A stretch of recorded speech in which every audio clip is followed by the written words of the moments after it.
पूज्य श्री साहेब जी, मुद मंगल में संत समाज, सम्माननीय सज्जनों, श्रद्धा मूर्ति माताओं, बहनों, प्यारे बच्चों,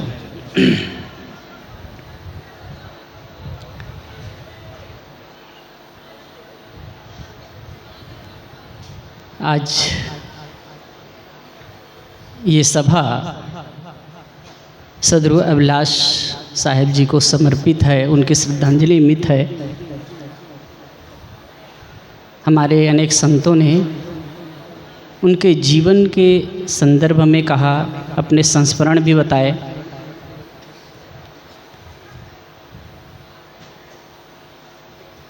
मैं और ज़्यादा तो नहीं जाऊंगा। उनके जो सहज उपदेश थे, जैसे सेवा, सत्संग, स्वाध्याय और साधना।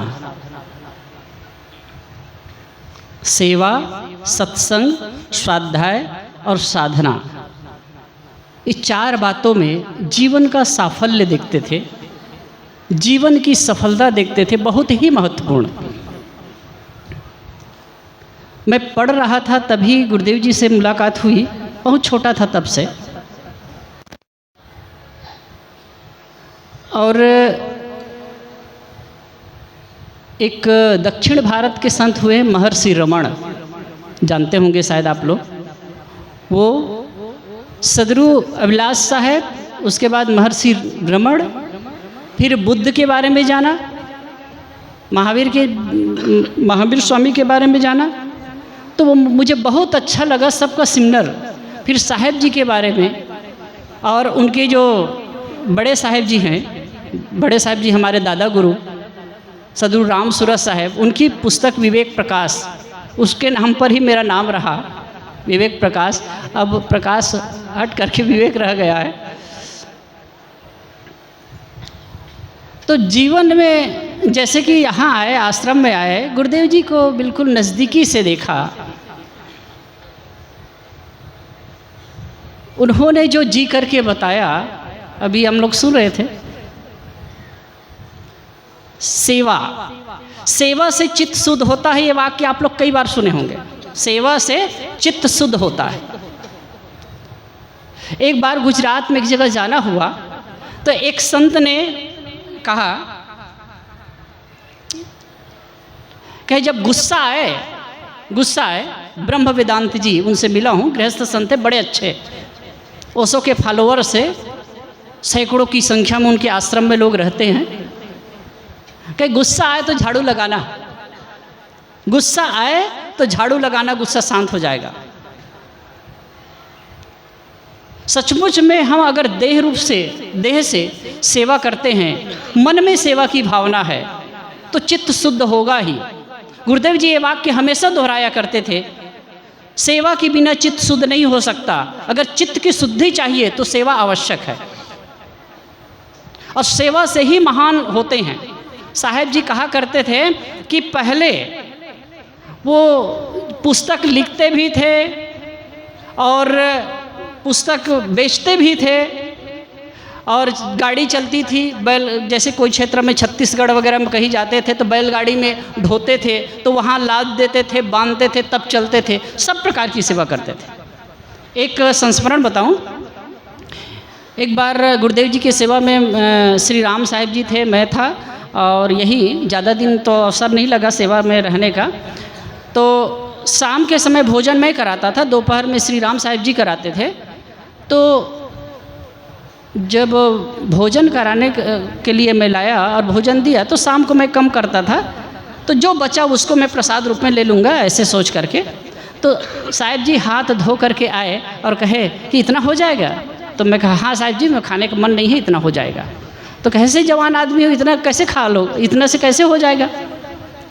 और वो कुछ फल ऐसे ही ला करके दे सकते थे, लेकिन इतने करीने से शायद हम लोग भी, मैं तो उतना नहीं कर सकता, इतना करीने से काट करके और कटोरी में, एक कटोरी में केला और एक कटोरी में सेव रख कर के लाए। तो जो भी करते थे एकदम करीने से करते थे और वही सीख देते थे। कई बार होता था जैसे हम लोग ऐसे पहने हैं और ये निकल गया, पीछे बांधने वाला, तो क्या पूंछड़ी कैसे निकली है, वो स्वयं खोजते थे। सेवा, सेवा से चित्त शुद्ध होता है।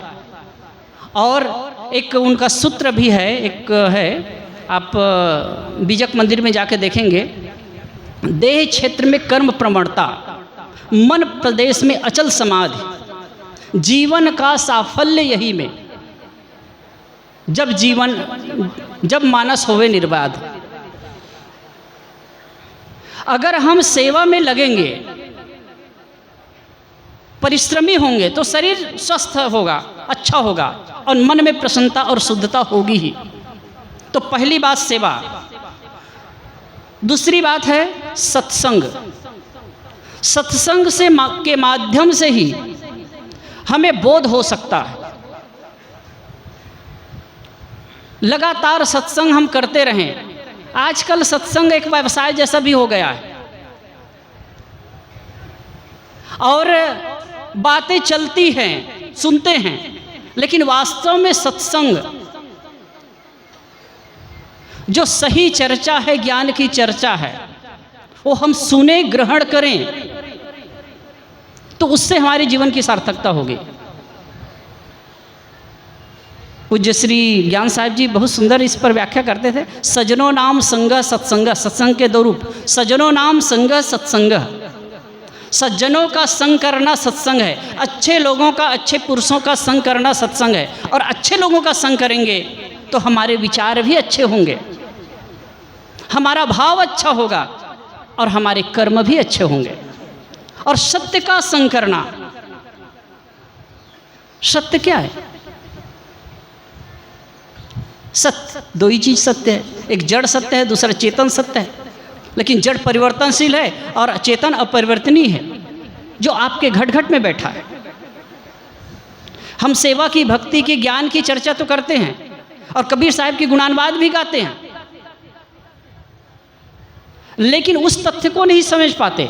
कबीर साहब ने कहा ना, घट घट दीपक बरे, लखे नहीं अंध है, लखत लखत लखी परे, कटे यम फंद है। घट घट में दीपक जलता है, अंधा आदमी उसे लगता नहीं है। एक प्रकार से तमाचा है, अंधा आदमी उसे लगता नहीं है। हम भी नहीं लगते हैं तो अंधे ही हैं।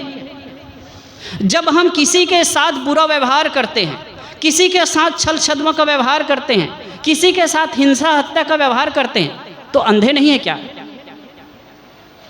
यदि वह तत्व आपके अंदर है, आप समझते हैं, वो परम तत्व सबके अंदर है। कबीर साहब की ये वाणी तो सबको याद होगी, घट घट मेरा साइया सुनी सेज न कोय, और कस्तूरी कुंडल बसे मृग ढूंढे बन माए। हिंदी जानने वाले सबको ये याद होगी, और कहते भी हैं, लेकिन फिर भी समझ नहीं पाते।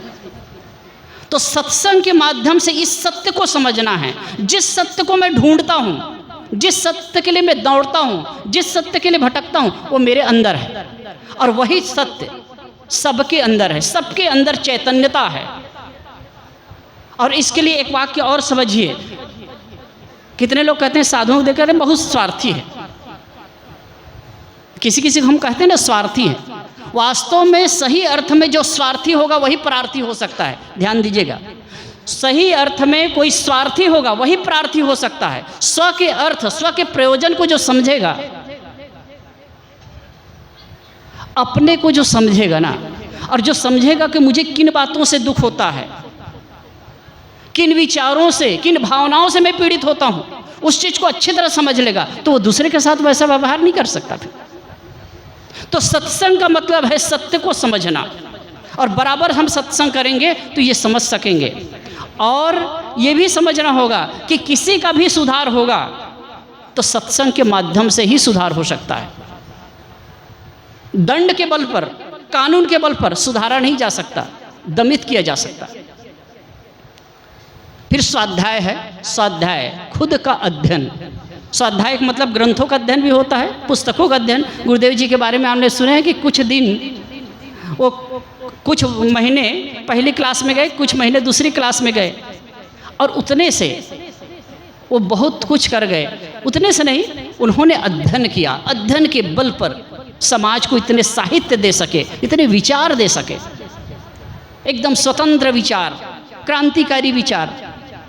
तो स्वाध्याय की आवश्यकता, स्वाध्याय सद्ग्रंथों का अध्ययन, और दूसरा स्वाध्याय है अपने आप का, अपने मन का अध्ययन, अपने जीवन का अध्ययन।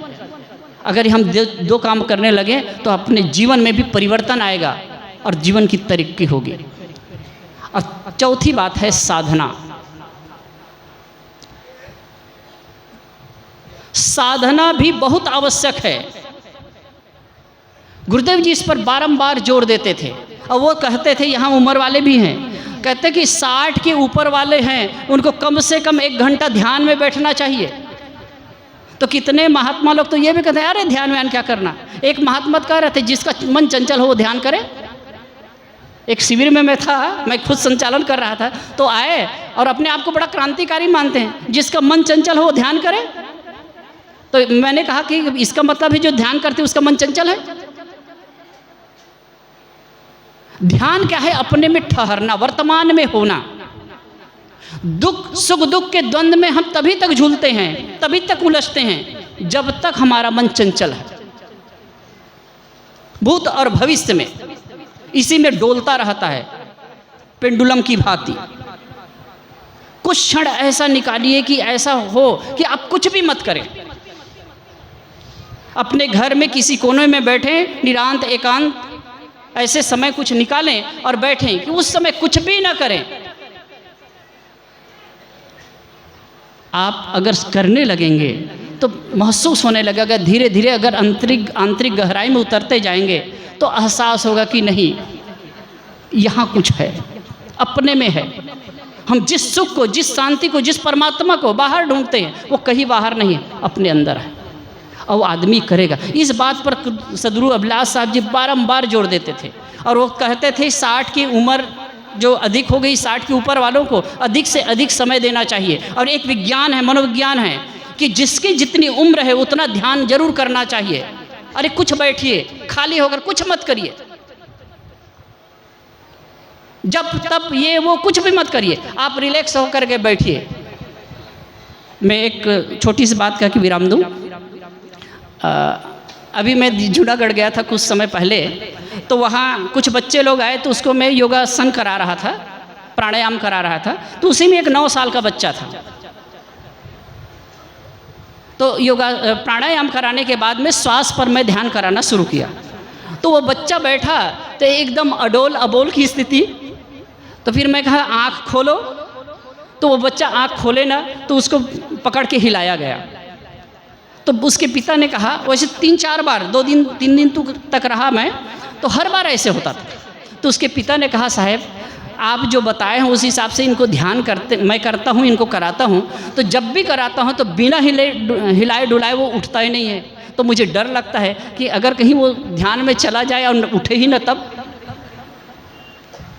तो हर आदमी को करना चाहिए। अब उनको मैं पूछा कि बेटा कैसे लगता है, तो कहे साहब बहुत अच्छा लगता है। और वो जब भी बैठा है एकदम मौन, एकदम गहराई से बैठता था, और एकदम अडोल अबोल की स्थिति होती थी उनकी, तो उनको हिलाना पड़ता था तब उठता था। तो अगर वास्तव में आंतरिक शांति की अभिप्सा है, चाहत है, तो आप ये करिए। तो गुरुदेव जी के ये 4 सूत्र, सेवा से चित्त शुद्ध होता है, चित्त ही शुद्ध नहीं होता, शरीर भी स्वस्थ होता है। स्वाध्याय से ज्ञान की वृद्धि होती है, सत्संग से यथार्थ बोध होता है, और साधना से मन की शांति, जिसको हम चाहते हैं, जिसके लिए प्रयत्नमान हैं, वो उपलब्ध होता है। तो इन 4 बातों पर, इन गुरुदेव जी के 4 सूत्रों पर हमको ध्यान देना है और उसको जीवन में अप्लाई करना है। यही उनके प्रति सच्ची श्रद्धांजलि होगी। और आप सबको धन्यवाद देते हुए और पूज्यवर गुरुदेव जी की याद में अपनी श्रद्धा सुमन समर्पित करते हुए अपनी बात को विराम देता हूँ। बोलो सद्गुरुदेव की। बहुत बढ़िया। सेवा, स्वाध्याय, सत्संग और साधना। कोई भी इस प्रकार अपने जीवन में धारण करे तो जीवन का कल्याण स्वाभाविक है। और अब विचार सुने।